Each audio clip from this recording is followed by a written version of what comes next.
What's up, everyone? Welcome back to the channel and welcome to my review of TNA Destination X 2010. That's right, it's our first TNA pay per view review on the channel. First non WWE review that's not AEW. When I So I explained in my Extreme Rules, the 2020 review. Sorry about that. When I explained in my horror show at Extreme Rules 2020 review how we are picking the pay-per-views in the bag, I wrote all of the pay-per-views down that we have available to us on paper, whether it's Peacock or YouTube or whatever, and wrote them down and put them in a Ziploc bag, and then every month we pick one. TNA pay-per-views are in there because there's a bunch of TNA pay-per-views on the TNA YouTube channel. And so this is the one I picked for myself, TNA Destination X 2010.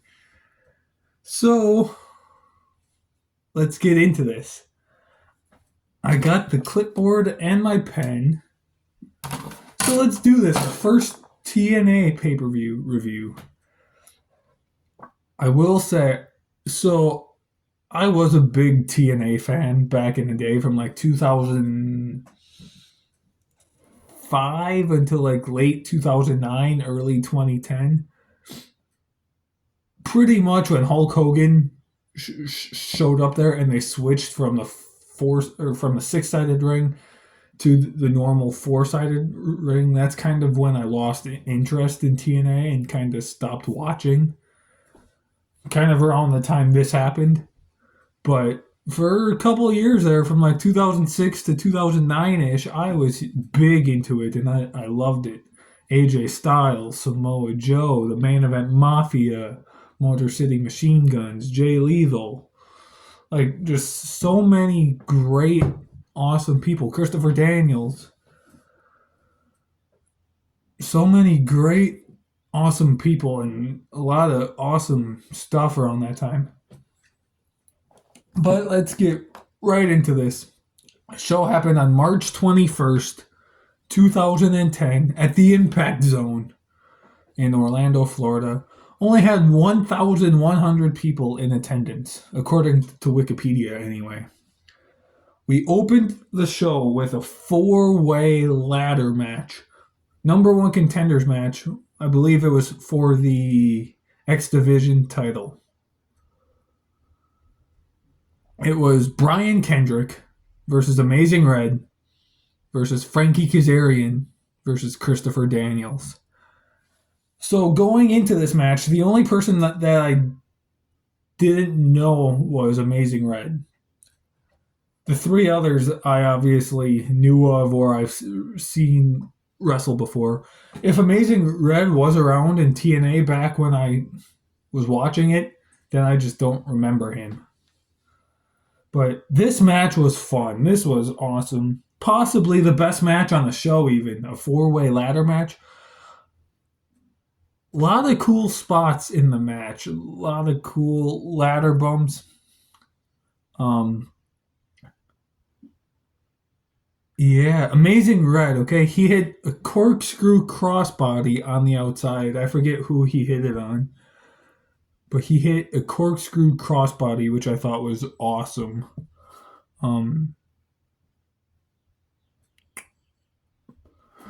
Okay, and then they had the ladder bridge from the ring to the barricade.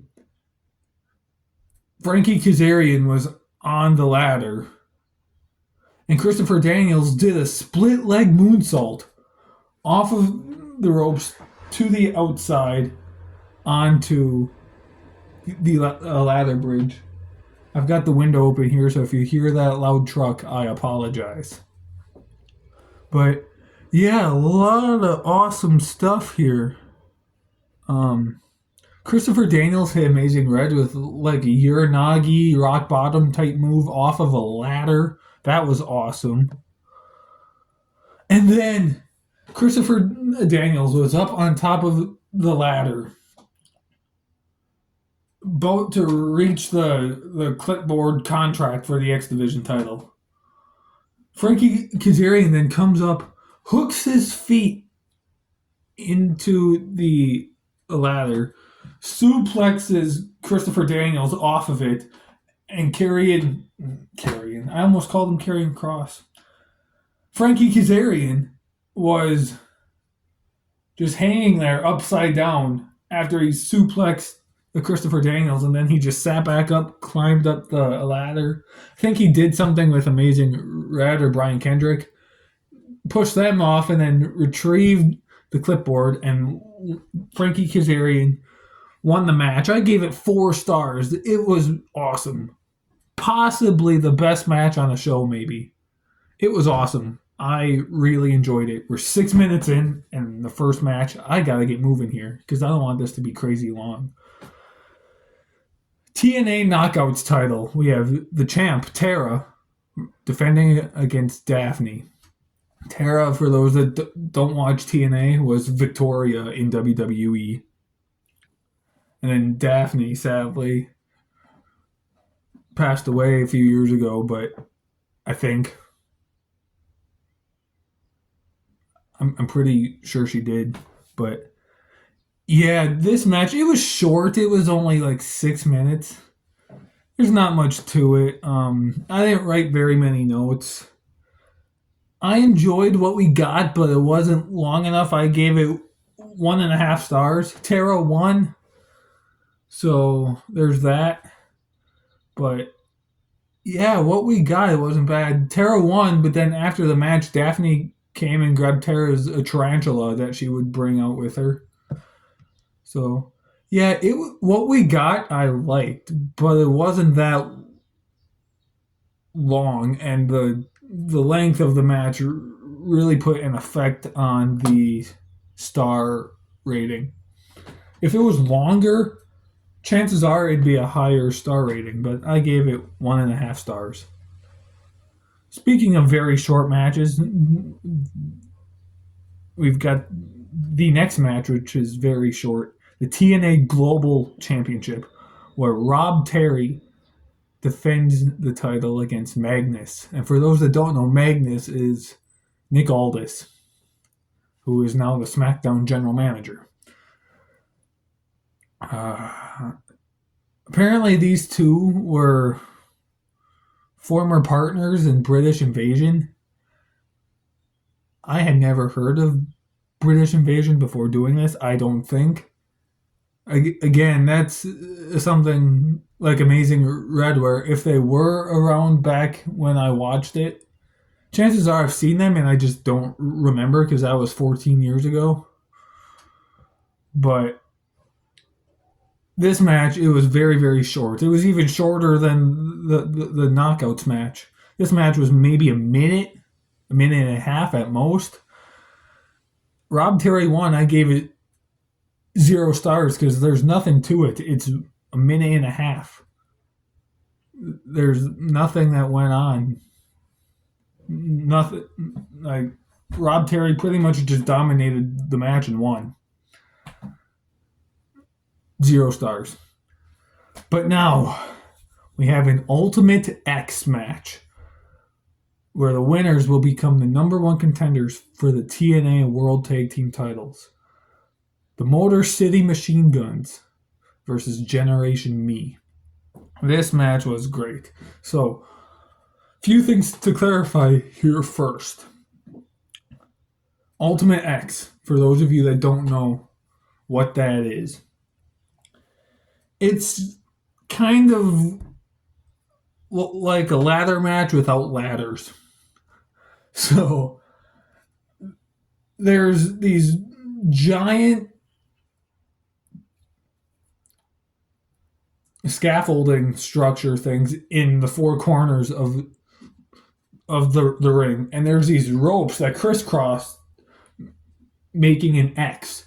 And hanging from the middle of that is a giant, I don't know if it's plastic or wooden or what, but a giant X, probably about this big.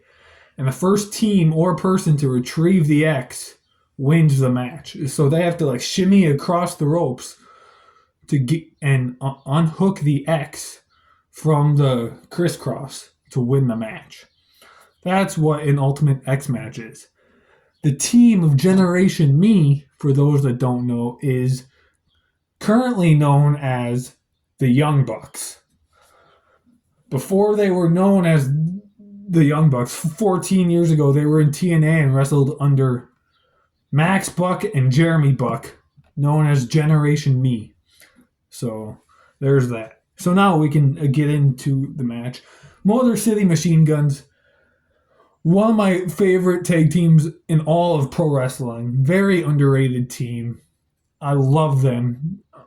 Part of me really wishes they would have gone to WWE at some point because they were amazing. I loved them so much. One of the teams I loved watching back in the day in TNA, and then recently over the last like 4-ish years or so, I've slowly started dabbling back into TNA and just seeing them as singles guys and then reforming the team a couple of years ago. And I love them. And this was the first Ultimate X match I've seen in many, many, many years. I've seen a few of them, but this was the first one I've seen in probably 10 years, probably. I know back like 2013, 2014, I'd watch a lot of TNA stuff on YouTube, but and like I'd see clips because I still watch like video highlight things on YouTube of TNA, but as far as full length matches go, it's been a long time. But anyway, this match was fun. A lot of cool stuff. There were a lot of double team moves that you've never seen before from the Motor City Machine Guns, and that's why I love them. They hit so many moves that you've never seen before. This was the 20th Ultimate X match and Chris Sabin's 13th. That's mind-boggling. I think it was like Alex Shelley's 4th, and then Generation Me, it was their first.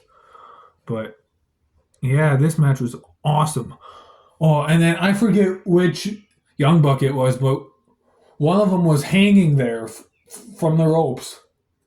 Alex Shelley's down on his hands and knees. Chris Sabin then jumps up on Alex Shelley's back and spears the whichever Young Buck it was hanging from the ropes and does a crazy spear. That was awesome. I call it hanging step up spear. That was awesome. Just a fun match. It's a lot going on. The Motor City Machine Guns win after Chris Sabin retrieves the X. It was fun. I give it 4 stars. I really enjoyed the match. It was great. And then we have a match where it might not necessarily be the worst match on the show, but it still isn't great. Scott Hall and Six Pac versus Eric Young and Kevin Nash. So the whole story here is that okay, don't mind my hair. I haven't showered yet today, so it's kind of all over the place. Hence the hat. And excuse the loud truck. I apologize. Anyway, Scott Hall and Six Pac were technically not under contract with TNA at this time. But if they were able to pick up the victory in this match against Kevin Nash and Eric Young, then they would get a contract for TNA. And at this point, Scott Hall was like out of shape. He was like 50 years old. I mean, don't get me wrong. I love him. I love Razor Ramon, but like he shouldn't have been in the ring at this time. He was way out of shape. X Pac wasn't much better either. Mind you, X Pac still kind of wrestled. I think he was on the Indies at this time for a while, so like he could still go kind of, but Scott Hall couldn't. It was mainly Eric Young doing most of the work in this match. And that's exactly what happened. Eric Young was fighting both men, Scott Hall and Six. Kevin Nash just standing there on the apron. And then at one point, Kevin Nash tags himself in and goes and stares down Scott Hall and X Pac. And then Kevin Nash just does this. He does the too sweet and beats up his own partner, Eric Young, and helps Scott Hall and Six Pac win and get TNA contracts. So they won the match. I gave it 1.5 stars. The match was kind of boring. But then after the match, Eric Young is laying there in the ring, and X Pac takes black spray paint and spray paints that body. He traces Eric Young's body in black spray paint, and it stays there on the ring mat until the main event, and it's a big distraction for the next few matches. Like, I hated that. But yeah, Scott Hall, Six Pac won. I gave it 1.5 stars. Like, nah. But then we had the TNA X Division Championships, where Doug Williams, who was the champion, defended against Shannon Moore. This match was fine. Not much to it. It was a little on the shorter side, too, maybe like 7 minutes. It was fine.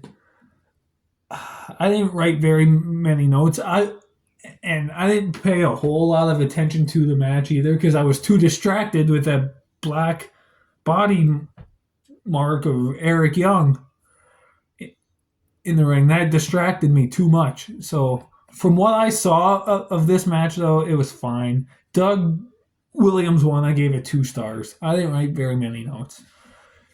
Then we had a match for the TNA Tag Team titles, where the champions, Matt Morgan and Hernandez, defended against Beer Money Incorporated. So, Beer Money Incorporated, James Storm and Robert Roode. Then, if any of you are WWE fans, you know who Matt Morgan is. And then Hernandez, before this, was part of the original LAX, Homicide and Hernandez, which I loved back in the day when I watched TNA. I loved them. But Matt Morgan and Hernandez were the tag team champions going in, and they like hated each other. Like, they had a feud. I almost think that the feud between the two of them was better than the feud between them and Beer Money.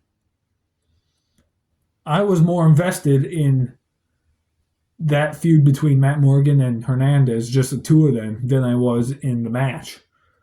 The match as a whole wasn't bad. Some cool stuff in it.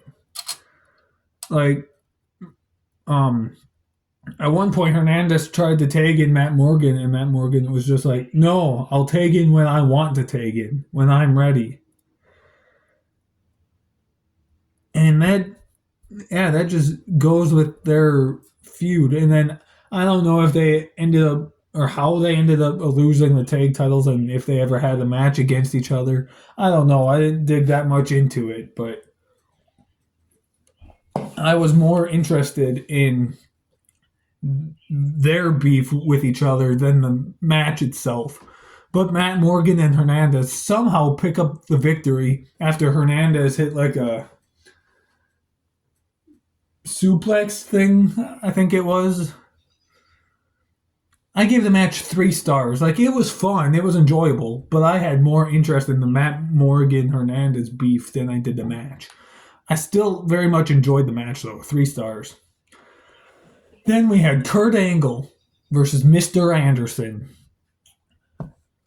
So I've seen their steel cage match that they had a bunch of times. Most recently being maybe 2 or 3 months ago, might be the best steel cage match in the history of TNA. Like, it's an awesome cage match. I've never seen this match, though. I think the cage match happened after this. I think. But, yeah. This match, though, it started out slow. It did. It started out the first, like, 3, 4, 5 minutes was slow. This was the longest match on the card. I think it was like 18 minutes.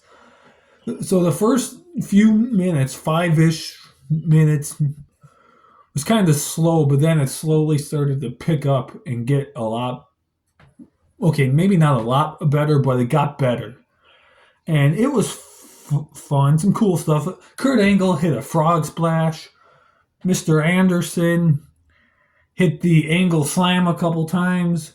There was a ref bump. Kurt Angle had a warrior medal that someone from, I guess it was the military, gave to him, and that played a big factor into this. Because Mr. Anderson took the medal, he tried to hit Kurt Angle with it. Angle stopped it, grabbed the medal, hit Anderson with it himself, and it busted open Mr. Anderson, which I thought was kind of cool to see. And then it stained the ring mat, and yeah. But then Kurt Angle ended up picking up the victory, making Mr. Anderson tap out to the ankle lock.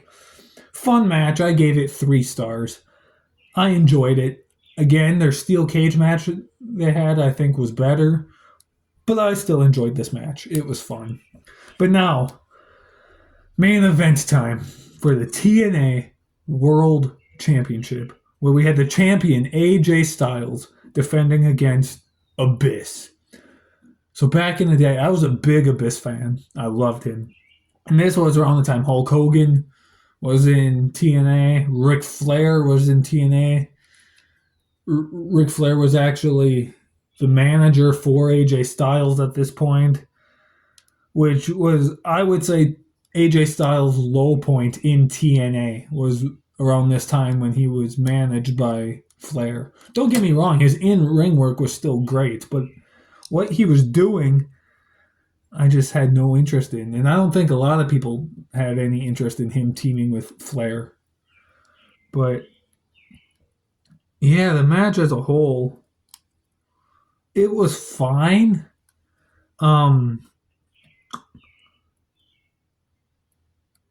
Abyss attacked AJ early, like during his entrance before the bell rang. A lot of the cool moves, and AJ hit a spiral tap, which is something I wish he would at least attempt to do every now and then. I mean, I get he's in his late 40s now and can't do the same stuff he used to do 14, 15 years ago. But I still wish he would at least attempt it and try it every once in a while. The spiral tap is an awesome move, but yeah, AJ though was hitting awesome moves. There was a point where he sprinted up the ramp and Abyss grabbed him and like while like grabbed him over the rope almost. It gave him a belly to belly overhead suplex, and the way AJ flew over Abyss's head and sold it was great. At one point, Abyss catapulted AJ Styles into the corner with a chair that was there, and then Hulk Hogan comes down with a new referee because there was a ref bump. He brings in Earl Hebner, and then Abyss, he choke slams AJ Styles through the ring. Okay, there's a hole in the middle of the ring. And that the bell rings. The match is over. It's a no contest. And I hate those types of finishes. Like, it was awesome that he chokeslammed him through the ring. But I hate that it was a no contest finish. Like, if any of you guys know me, you know I hate double DQs. I hate no contests. I hate double counts. I hate that stuff. I feel like every match needs to have a winner. And that really put a wrench into this star rating. I was going to give it 4 stars because I was enjoying the match quite a bit. But because of that finish, I gave it 3 stars. Still fun, still some cool stuff, but that finish just sucked. But so yeah, no contest, 3 stars. The match was great, but that finish sucked. But yeah, guys, that was it. That was my review for TNA Destination X 2010. On paper, it looks worse than it actually is. I was going in. I was expecting worse than it actually was. I wasn't expecting that great. But with the ladder match, with the Ultimate X match, with Kurt Angle and Mr. Anderson, with the main event minus the finish, it exceeded my expectations. The show as a whole was pretty good. I liked it quite a bit. Overall, I'd give it maybe like a 6 out of 10. Like, it's not a perfect show and it's not a great show, but it's enjoyable. There's some cool stuff to it. I liked it. But that was it. That was my review for TNA Destination X. We're not done with the TNA pay-per-views. They will still come. It's just random whenever we pick one from that bag. WCW pay-per-views are in there. ECW pay-per-views are in there. So you guys will get reviews of those two at some point. But not next week. Because next week, we are back on the current pay-per-view run. You've got 24/7 again. And he will be reviewing NXT Battleground, which on paper looks awesome. I mean, Jordan Grace, speaking of TNA, she's the current TNA Knockouts champion, going to be facing Roxanne Perez. Like, that's so cool. And then Nathan Frazier and Axiom are defending the tag titles against Carl Anderson and Luke Gallows. I think that match is going to be great. Yeah, on paper, that card looks awesome. And 24/7, we'll be reviewing it for you guys next week. I will be back in 2 weeks with the reviews. Also in 2 weeks, so next time you see me, before my review will actually be the match. That's right, the Fight of Our Lives match. That will be the same week as my review. That'll be uploaded before the review, so that'll be next time you guys see me. All right? So thanks for watching. Stay tuned. We got a lot more videos coming. We got this review. We got a couple other videos promoting the match coming up. So stay tuned. We got more to come. NXT Battleground review next week. Thanks for watching. See you next time.